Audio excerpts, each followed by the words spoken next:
ফুল ফুটুক না ফুটুক, কবি সুভাষ মুখোপাধ্যায়। ফুল ফুটুক না ফুটুক আজ বসন্ত।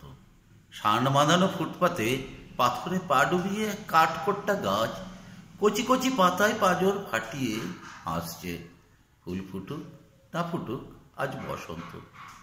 আলোর চোখে কালো ঠুলি পরিয়ে তারপর খুলে মৃত্যুর কোলে মানুষকে শুইয়ে দিয়ে তারপর তুলে যে দিনগুলো রাস্তা দিয়ে চলে গেছে যেন না ফেরে। গায়ে হলুদ দেওয়া বিকেলে একটা দুটো পয়সা পেলে যে হরবোলা ছেলেটা কোকিল ডাকতে ডাকতে যেত, তাকে ডেকে নিয়ে গেছে দিনগুলো। লাল কালিতে ছাপা হলদে চিঠির মতো আকাশটাকে মাথায় নিয়ে এ গলির এক কালো কুচ্ছি তাই বুড়ো মেয়ে রেলিংয়ে বুক চেপে ধরে। এইসব সাত পাঁচ ভাবছিল ঠিক সেই সময় চোখের মাথা খেয়ে গায়ে উড়ে এসে বসল আমরণ পোড়া মুখ লক্ষ্মী ছাড়া প্রজাপতি।